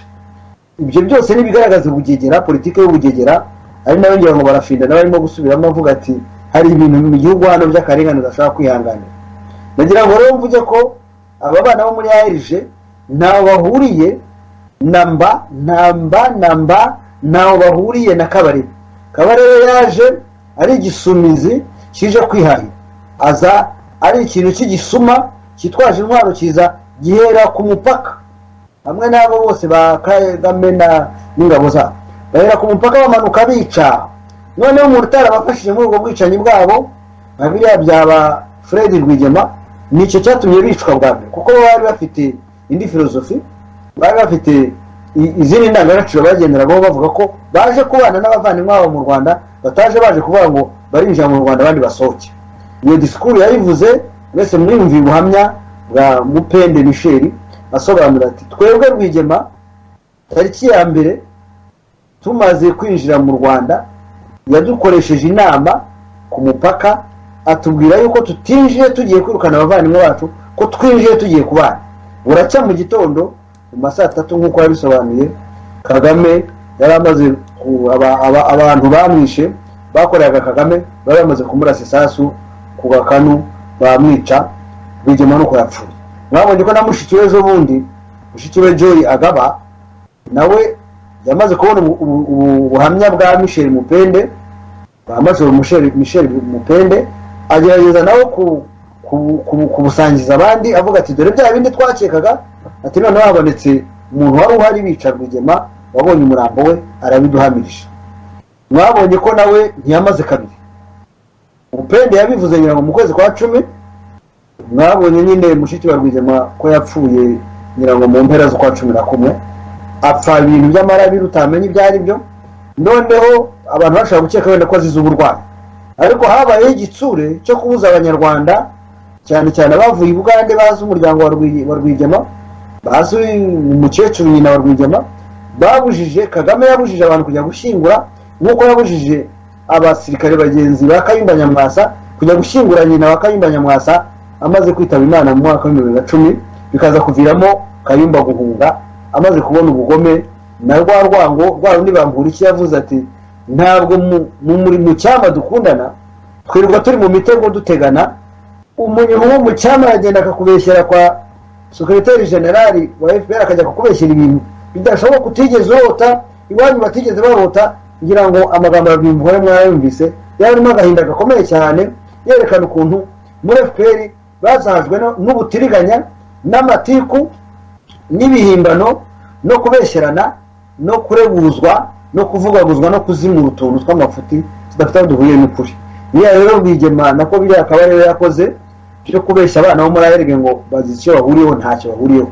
Abana bo muri ARG n'abacika cumu bacitse ku icumu ry'ubwicanyi bwabaye mu Rwanda bukozwe n'interahamwe z'abahutu zivanze n'abatekinisiye zivanze n'abasirikare ba Kagame yaroherejemo kugira ngo bajye gutyaza jenoside abatutsi bapfe ku bwinshi. Kubona nibura abo bantu yari yoherejemo abatekinisiye, nibura batarakijije, nibura abatutsi aba nabo ngo babigaragaze. Biriya byo kwirirwa bavuga ngo bahagaritse jenoside ni ikinyoma, ahubwo bayigizemo uruhare rukomeye. Numva n'abamuhagarariye aho ngaho murakoze. Ukivuga ku binyoma bwana Joseph Matata, nibazaga ariya jambo yavuze yemeza ababwira ati bana mwacitse ku icumu rya jenoside mwibumbiye muri ARG, ati ubu mufite igihugu. Ayo magambo nakuwe na mubishatse nakunyira nkasubiramo ngayakina, ariko we yabivuze rwose ni quotation hangaha, ati ubu mwebwe mufite igihugu. Ese icyo ntabwo ari ikinyoma? Nagira ngo wenda Ambassadeur Ndagijimana Jean Marie Vianney akidusubize, ndetse akivuga nyine kuri ibyo binyoma no ku binyoma nyine n'ibyo ni byinshi. Niki cyo kuvuga ngo jenoside ngo yatangiye tariki ya mbere Ukwakira 1990, bari abana harimo abakuru abari bafite bazo ubwenge icyo gihe babizi. Ese ibyo binyoma uriya James Kabarebe abeshye bari abana akeka yuko ibiriya binyoma babyemera? Ambassadeur Ndagijimana Jean Marie Vianney. Wakoze ega apartheid mu Rwanda yaciye ibintu, noneho izana n'ikintu twakwita phenomene yo kuvangura ku mugaragaro, kubuza abantu kuba basabana, kuba bashyingirwa. Navuze ko na kera byigeze kujya bibaho, mfite ingero nyinshi, ariko nagira ngo mbaho urugero rwa hafi. Ahubwo urabivuze umbabare nguce mu ijambo, urabivuze ndavuga nti ese buriya yumva iryo jambo ryumvikana gute mu matwi y'abana b'abahutu iyo abwira abandi bana yateranije b'abatutsi ababwira ati mwebwe mufite igihugu? Byumvikana bite mu matwi y'abo bana bandi b'abahutu bucya bari bahurira mu mashuri, bahurira mu mupira, bahurira mu bikorwa bitandukanye? Umbabare guca mu ijambo nagira ngo nkaka. Oya, ntabwo nciye mu ijambo, ni ikibazo kizubaje, ariko nagira ngo nkubwire ko abo bana b'abahutu ntibashobora kumenya ko ibyo bintu byavuzwe, kuko bivugirwa nyine mu mwiherero. Nakubwiye ko ari amanama yayohereje, abo bana b'abahutu ntibashobora kwinjiramo. Ni ya apartheid nyine yo kuvangura kugeza naho abana badashobora. Navuga ko buriya ni nk'umuheha, ni umuheha wo gusangiriraho, bakavuga bati uyu muheha ni uwanyu nimurangiza bariya ntimubaheho ngo nabo basomeho. Reka ngaruke ku rugero rwatanzwe kandi n'umuntu tutavuga ko ari umuhutu, tutavuga ko ari umuntu uri hanze, ahubwo akaba ari umuntu wagomye kuba ari mu ngoma mu nda yayo. Mwibuke ibyo General Rusagara yavuze mu rubanza rwe. Yaravuze ati, ndumva ari General Rusagara ntabwo ari mugenzi we, yaravuze ati nakubiswe inshyi kubera ko babonye mvugana n'abahutu cyane rwose. Ivyo yarabivuze ati muri prison yo ku Murindi yarakubiswe ngo yavugishije abahutu, ngo yaganiriye nabo. Simbona impamvu twakeka ko yabeshyaga, nta mpamvu afite yo kuzana icyo kibazo cy'amoko niba kitaramubayeho. Si we wenyine kandi dufite n'abandi benshi batubwira bati twashatse kurongora umwana w'umukobwa dukundana, baratubuza batubwira ko nitubikora tuzazimira. Ukuvuga rero ko icyo kintu tugomba kunyozaho ko mu Rwanda hari ivanguramoko tukarivuga. Nabonye ari cyo kintu gikunda gutera isoni bariya, tugomba gukomeza kubivuga kugeza igihe babihagarikiye. Bariya miryango bashyizeho bagahindura uko biteye, bakavuga bati ARG wenda izabeho ariko tureke n'abandi nabo niba ari uko bimeze, niba bemeye ko abahutu bashobora gukora imiryango yabo nabo babareke babikore, ariko bahindure n'amategeko. Tumenye ko turi muri apartheid nyine mu buryo bw'amategeko. Ni ikintu gikomeye. Urwo rugero rwa General Rusagara nashaka kuruvuga. Ngarutse rero ku byo Matata arangije kuvuga, ahubwo koko biriya ni ibintu by'agahomamunwa, twatewe n'abantu babicanye uruharwa, baje basimbura abandi bicanye uruharwa, kandi bafatanyije no gutsemba abanyarwanda, inkotanyi n'interahamwe. Ndavuga ababaga bari mu nkotanyi bashinzwe kwica abanyarwanda b'abahutu cyangwa b'abatutsi, kuko bagendaga bica bose, bibasiye wenda ku ruhande rw'inkotanyi bicaga abahutu cyane cyane babaziza ko ari abahutu, ariko bakica n'abatutsi bose badashaka gukurikiza iyo politiki cyangwa bo basanze bari hamwe. Interahamwe nazo n'abari hamwe nazo bashaka kwica abatutsi, ndetse baza gufatanya na bamwe mu nkotanyi, nabo bari bafite iyo politiki. Ni bamwe tugomba kubarwanya bose kimwe, ariko muri iki gihe izo nterahamwe ni nazo zagiye, ahubwo barabagororeye, kuko interahamwe za kera nizo zikorana na FPR muri iki gihe, haba mu gihugu haba no mu mahanga. Bagize batya barababarira, bamwe tugiye tubabona bagiye i Kigali bakorana ku itama n'abariya abajenerali bandi babicanye bayibingira n'abandi.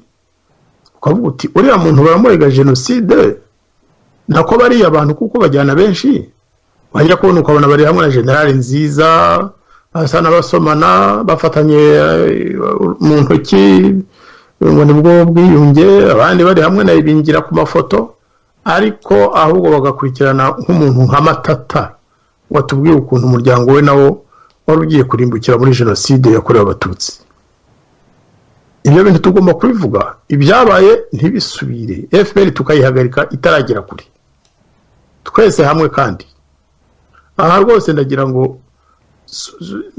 ngo nsabe abantu bari muri opposition, ntituragera wenda kuri conclusion, ariko kugira ngo wenda haza no kubyibagirwa, abantu bari muri opposition ni ukuvuga amashyaka ya politiki akorera hanze n'ayo mu gihugu, imiryango ya societe civile iharanira ikiremwa muntu.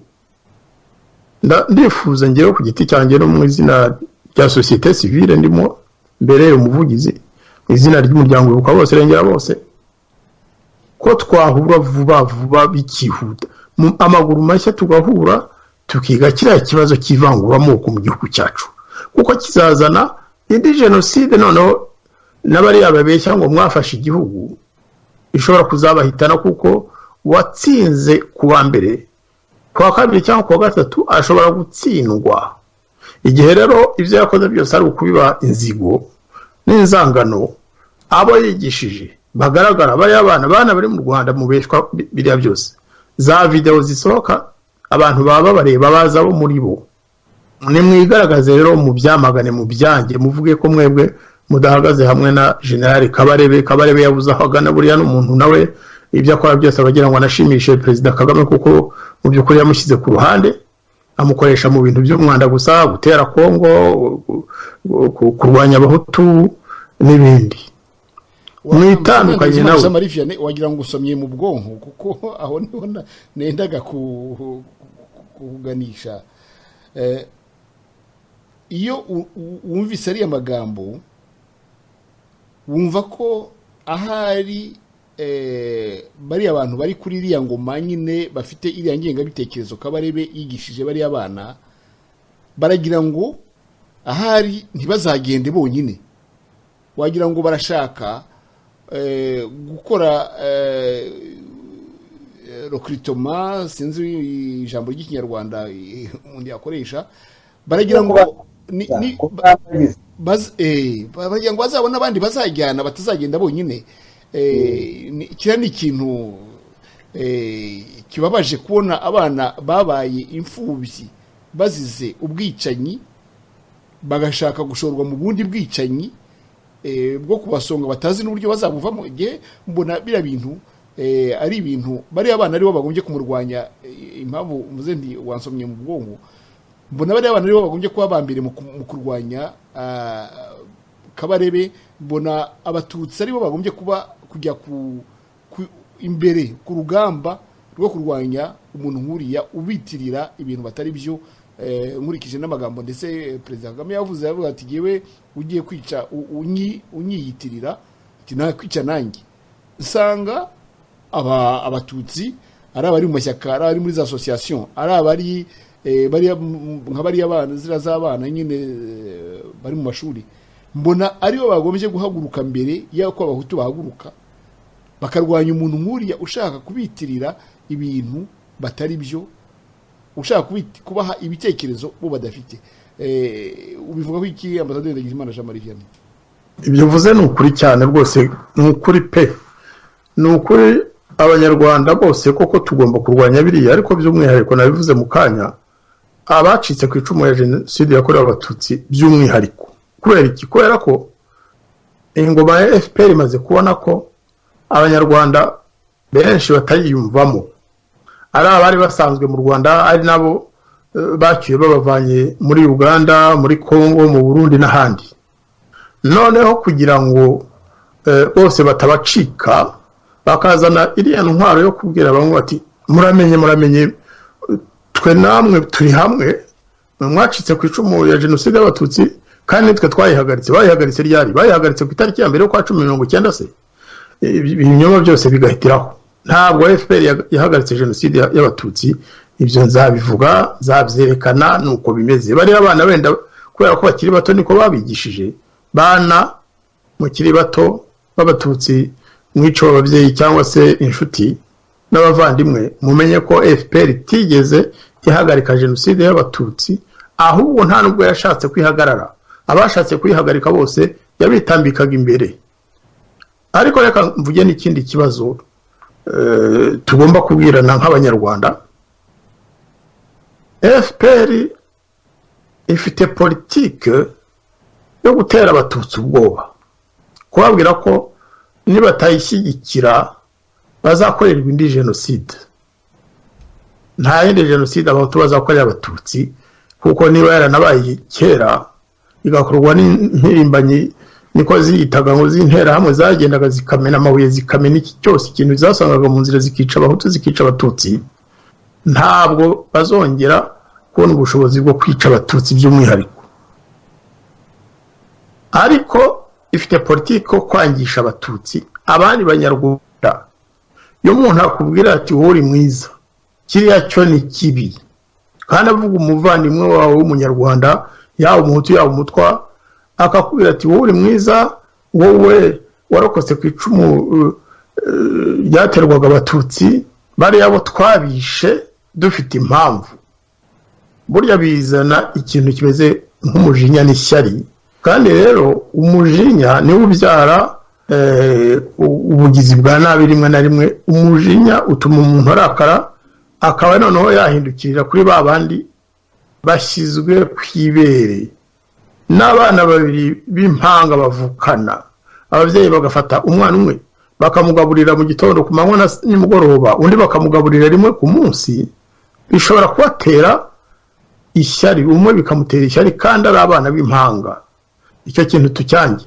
ariko rero ntabwo babangisha bene wanyu b'abahutu gusa barabangisha no mu karere kose iyo wumvise ibintu abanyekongo bavuga ukumva iby'abaganda bavuga ukumva no mu Burundi nuko abarundi bo ntibabivuga bazi ibyo bagomba kuvuga n'ibyo batavuga ariko burya no muri Tanzania hari abantu basigaye bavuga ngo abatutsi n'ahandi icyo kintu koko abatutsi bo mu Rwanda baragikeneye kwangwa ahubwo hagakundwa hagakundwa Rwanda hagakundwa Kagame usumba izindi ntore zose ariko abatutsi bakangwa njye nabaye muri Kongo narahakuriye ndi mwana muto navuga ko ndi Bukavu nkuko ndi umunyacyangugu nabaye Kinshasa imyaka myinshi kera kuri campus mu mashuri twageraga kuri campus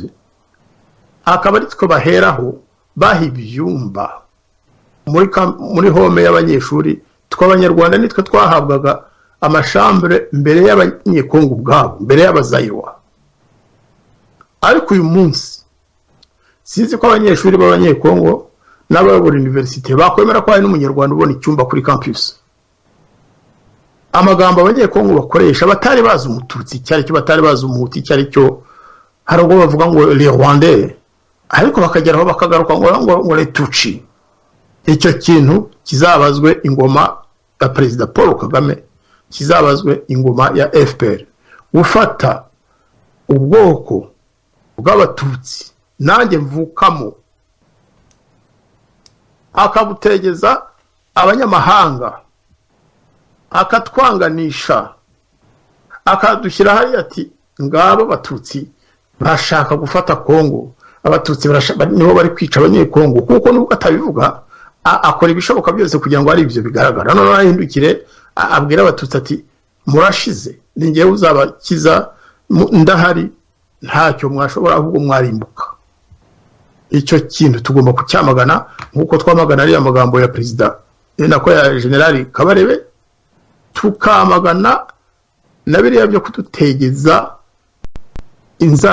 urwango rw'amahanga ibyo bita bese la mise en danger adushyira mu byago bikomeye cyane buriya mu myaka izaza iriya nzika ari gusiga mu mitima y'abanyekongo ishobora kuzahindukira igatuma abanyarwanda bashira kandi ntabwo icyo gihe ntabwo ntibizafata abatutsi gusa kuko nibo bakunze gushyirwa mu majwi abanyekongo nibaza umunsi bazaba babonye ingufu ntabwo bazagenda batoranya ngo uyu ni umunyarwanda w'umuhutu uriya n'umututsi cyangwa iki twese hamwe tugomba kwishyira hamwe tukarwanya ibikorwa Perezida Kagame nabe ingabo ze abantu bo mu kazu ke mu gatsiko ke ibyo bakorera bene wacu b'abanyekongo bigahagarara tukarwanya ingoma Perezida Kagame ibintu akorera abagande abo muri Uganda abo mu Burundi abo muri Tanzania kuko hose aragenda ahabiba inzangano ku buryo bugaragara bya bintu nitutitonda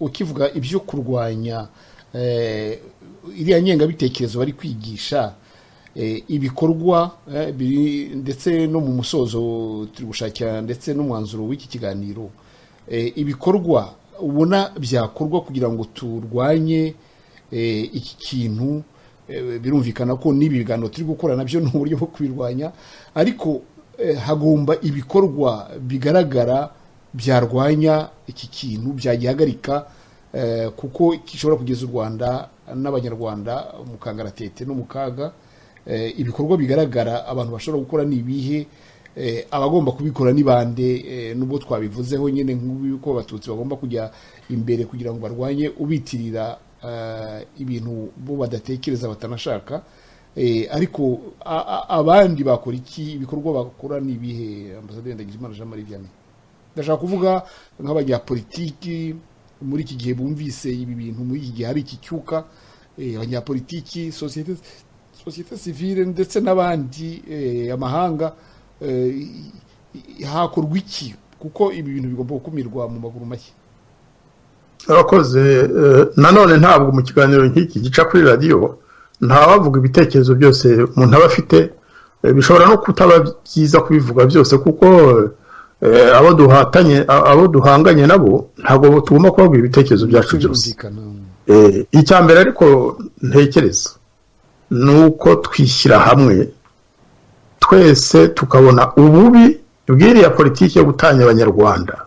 Nicyo gituma mu kanya navuze nti bidatinze, ahubwo we bwana Aloys Simpunga ni wowe muyobozi wishyira hamwe nyine rya sosiyete sivile nyarwanda CCSR.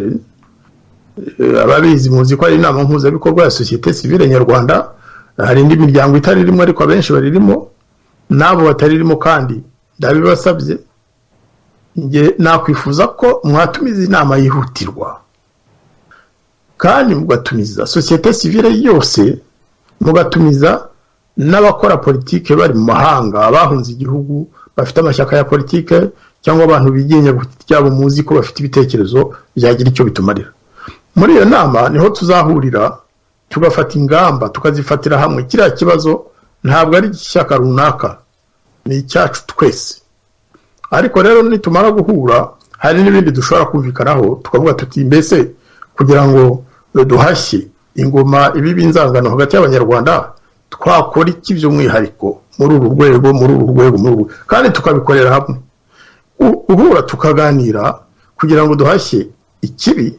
Si ukuvuga ko imiryango yacu ibivuyeho, si ukuvuga ko tuba dukoze ishyaka rimwe rukumbi rya MRND nka kera, si ukuvuga ko tuba dushyizeho ishyirahamwe rimwe. Ni ukuvuga ko tuba twumvikanye ko tuzahura tugashaka imishinga ifatika duhurijeho tukayikora, ishobora gukiza abanyarwanda kiriya kibi, ishobora gukiza abanyarwanda apartheid, ishobora gutuma mu Rwanda haba amahoro arambye, abanyarwanda bakiyunga ku buryo nyabwo, atari byabyandi umunyarwanda ivangura, hakaza ndi umunyarwanda koko, atari ndi umunyarwanda ibwira abana b'abahutu ngo mwe mujye hariya abandi batutsi mujye hariya. Icyo gihe ntabwo mukiba ndi umunyarwanda, bamwasubiye kuba ndi umuhutu, ndi umututsi, ndi umutwa, nawe kandi utemewe kubivuga, utemewe no kugira uburenganzira bw'ikiremwamuntu. Icyo ni cyo cyifuzo natanga. Ibindi muri iki gihe byihutirwa nanone twategura inyandiko, na mbere yuko duhurira mu nama tugategura inyandiko tukayisinya turi benshi, tugaragariza ubuyobozi bw'u Rwanda icyo tubitekerezaho, tugaragariza amahanga ko ibintu nka biriya bya Kabarebe Emery Nshimiyimana umunyamabanga mukuru wa Ibuka bose yavuze, yamugereranyije na Goebbels nababwiye uwo ari we. Tugasobanura ko biriya bintu bishobora kuzana ibyago bikomeye cyane hagati y'abanyarwanda, abazabigwamo ntitubazi ariko hashobora kuba ibyago kiriya gihugu, ahubwo abakeka ko ari cyo kizafata ibindi bihugu by'amahanga kikaba mpatsi ibihugu, nicyo gishobora kuzimira. Kuko amahanga, ibihugu duturanye bimaze kurambirwa imikorere y'ubutegetsi bw'u Rwanda.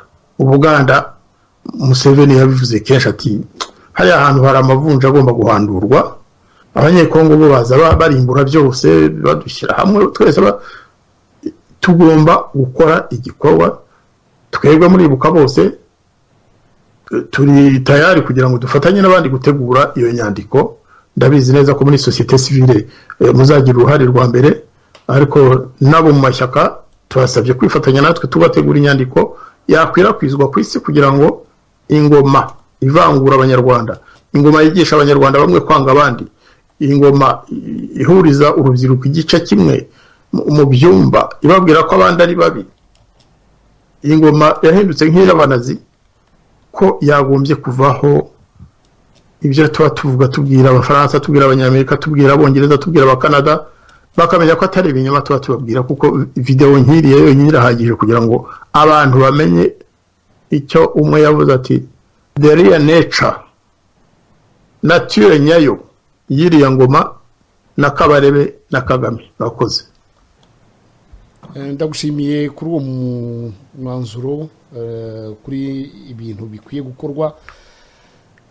Nibyo koko ababiri bishe umwe, ariko tubivuze mu buryo bwiza, ni ukuvuga ko babiri barusha ingufu umwe, cyane cyane iyo adafite intege kandi iyo adafite ukuri, agendera ku binyoma no ku rwango. Kwishyira hamwe nibyo byanze bikunze rwose, icyo gitekerezo muri sosiyete sivile turagifite kuva kera, kandi bagenzi bacu tuzakibagezaho rwose, kugira ngo ngira ngo n'abasetaga ibirenge bumva ko icyo gikorwa badashobora kukitabira, ngira ngo batangiye buhoro buhoro bumva yuko iyo nzira niyo byanze bikunze tuzanyuramo, kuko niyo izagira icyo imarira buri wese. Kutitabira icyo kintu bizaduheza mu bikorwa nk'ibi ngibi, no muri izi ya za apartheid, muri iri vangura, muri izi nzangano n'agatebe gatoki y'intambara. Mbese ni ukuvuga yuko tutabikoze, ahazaza h'u Rwanda n'ahacu n'abana bacu n'abuzukuru ntaho tuzaba twateguye. Reka mpe ijambo Joseph Matata nawe agire aho asoreza, nawe atubwira uburyo abona wagira uruhari mu kurangiza ibi bibazo ninde. Bwana Joseph Matata, ese ubona bitihutirwa cyane cyane? Bwana Joseph Matata. Urakoze cyane, birihutirwa, nicyo gituma twese twabaye mu ba mbere muri sosiyete sivile, twabaye mu ba mbere wo kwamagana iriya jambo ry'uburozi, iriya gahunda yo kuroga urubyiruko. Urubyiruko rukeneye amahoro, urubyiruko rukeneye kuzabaho rukabyara rukororoka, ariko bakaba barufatiranyije bati twebwe twatangiye dutsemba abantu mu gihugu hano, twavuye i Bugande turaza turakora, murabona ko twafashe igihugu, abantu barahunga bageze hanze, ejo bundi namwe niba mudafashe intwaro ngo mwige namwe mukore nk'uko twakoze, bari abantu bazabagarukana. Ni ukuvuga ko igihugu bakibaze nk'aho ari umunyago, ari nabyo barafinda avuga ati icyo gihugu bacyambuye abanyamahanga, icyo gihugu bavuga ko bagifashe bacyambura nde. Ibi rero birakugaragariza ko bakabarebe batera u Rwanda baje bitwaye nk'inyangarwanda koko, kuko urabona ukuntu igihugu aho bakigejeje, uretse no kugiteza jenoside, n'abayirokotse barabamaze, baba Abahutu cyangwa Abatutsi. Bagiye no kwica impunzi z'Abahutu muri Kongo, bigaragaza urwango n'umutima mubi na bwa bugegera bw'amayeri bwo kwanga bagiye gucura impunzi kandi bagiye kuzitsemba. Izarokotse mwabonye ko ejo bundi nyuma y'imyaka 20 n'ingahe nazo basubiye muri Kongo bamaze kubona uruhushya rw'umuperezida gito Felix Chirombo. Ubwo rero baragiye bajya muri Kongo, barimo kwica n'ubu barakica. Nuko ko Kabarebe biriya yavugaga, yabivuze mu kwezi kwa 11, ni ukuvuga ko yateguraga imitima yabo kugira ngo abo bana bazamenyere ko Abahutu aho bari bose bagomba kwicwa, ko bari bateganije ko bazajya kwica impunzi zo muri Kongo, zajya mu gihugu mbere bakomeza bakazica. Ari byo bateguriraga bari abana bo muri ARG, ari nabyo bakobwo no muri Zayibuka, wenda naho hari indi discours ikorwa wenda tutamenya.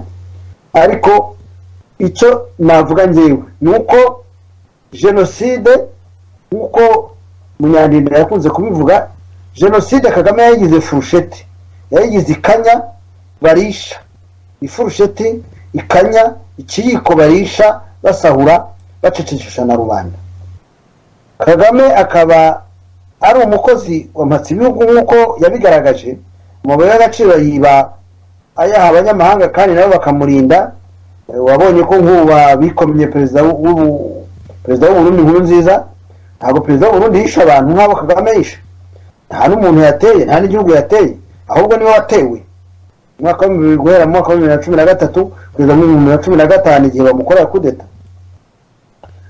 James Munyandinda yagiye gusobanura yuko impunzi zahungiye hanze ntabwo zahunze zivuga ko zihunze igihugu cyazo kubera ko igihugu cyazo cyabaye kibi, zahunze ubwicanyi zakorewe nako gatsiko k'abasirikare bavuye mu ngabo za Uganda, bamanuka bica, bagamanukana urwo rwango rwose, bashize ya gahunda yo kuvuga ngo punguza, kuvuga ngo gabanya, gabanya abantu tsemba arasobanuye ko ekonomi y'igihugu ni ukuvuga ubukungu bw'igihugu burindwa n'amategeko bukarindwa na demokarasi bukarindwa n'uburenganzira bw'ikiremwamuntu bukanarindwa n'uko ruswa irwanywa ikagira amategeko yo kuyirwanya naho ubundi nta gihugu gishobora kugira ubukungu mu gihe umuntu yaba acana wese afata asahura yigendera.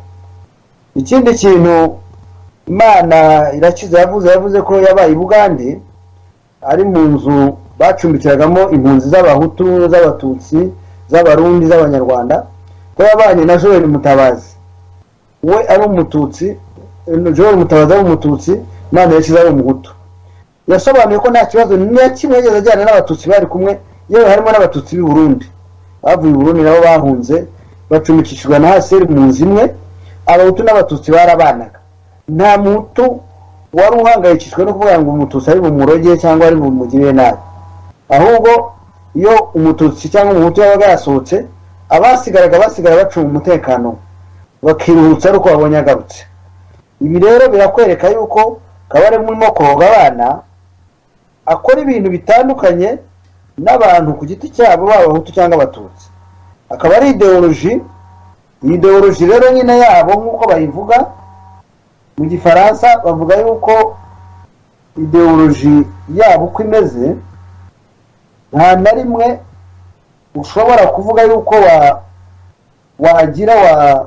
wafata abantu ngo bigishe urwango rungana kuriya nta gisobanuro kindi baha ubakangisha gusa ibyo we wagizemo uruhare ubakangisha iyo jenoside wakangisha ubu bwicanyi wagizemo uruhare utanashaka ko banaganiraho. Ntabwo ushobora kuvuga yuko ngo demokarasi uburenganzira bw'ikiremwamuntu kuvuga ubwisanzure bw'itangazamakuru ibibazo byose bijyanye na demokarasi byose ngo uvuge yuko n'ibyo bintu ngo biba bihishe mu ngengabitekerezo ya jenoside. Ibyo ni ubusazi ni ubujiji ni ikinyoma cyambaye ubusa. Mwumva rero ko bariya abana b'abatutsi barokotse abo bari muri ARG n'abari muri Ibuka bose bakwiye guhaguruka bakamagana Kabarebe bakamagana n'izindi nyigisho zisa nkazo ko muri Ibuka ko hambere witwa Mubarak niba ari Mubarak muganga oya Mubarak bazari Mubarak muganga nawe umujenerali nawe yigeze guhura n'abana bo muri ARG ababwira yuko ngo ubu ngo basigaye bafite udukoni ngo hari amakaramu maremare ngo bayateguye ngo bagiye kuzabaha ikiraka ngo ntibahangayike cyane ngo ubushomeri burabishe ngo bagiye kuzabaha ikiraka. Ubwo ikiraka ni kiriya twarakibonye ni kiriya bagiye gukora muri Kongo cyo kujya gutsemba bene wabo. Ikindi kintu Munyaninda yavuze ko nta na rimwe leta z'abahutu leta ya Kayibanda cyangwa Habyarimana zigeze na rimwe zitera abantu b'impunzi ngo ziye kubicara hanze.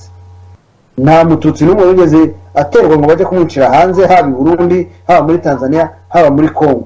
Uriya muco mubi w'urwango uriya muco w'ubugizi bwa nabi ukurikirana mwene wanyu ukajya kumwicira hanze bigaragaza ubugome bikagaragaza ubujiji bikagaragaza umururumba n'ubugome bw'indengakamere kujya kwica mwene wanyu wahungiye hanze. Noneho wazumva ko hari n'umwana w'umunyarwanda wabonye amanota meza mu gihugu iki n'iki wabaye Miss Rwanda cyangwa se wakoze imashini n'iyi wakoze moteri n'iyi y'akataraboneka warangiza ukabikakubabaza ukabijyana mu nama ukavuga ngo wabonye abana bitwa batwagira Imana bitwa Manirakiza ngo babonye amanota ya mbere mu gihugu cya Lesotho.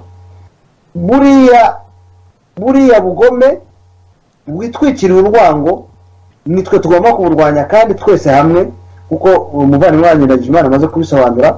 Tukaba dutegereje ko mu minsi ya vuba aha mu gihe kitarambiranye bamwe barabitangiye nka ba Jean Paul numvise batangiye kwamagana ba Serge bose batangiye kwamagana iriya jambo ryo kuroga abana.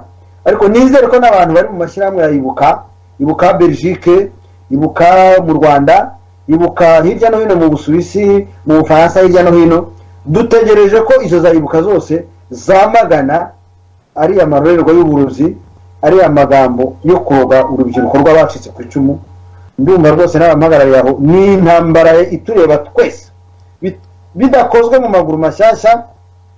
Kagame bariya abana yakongera akabahindura abajenosideri, kuko none hasaba ko banica mu gihugu imbere barangiza bakajya no kwica abo hanze.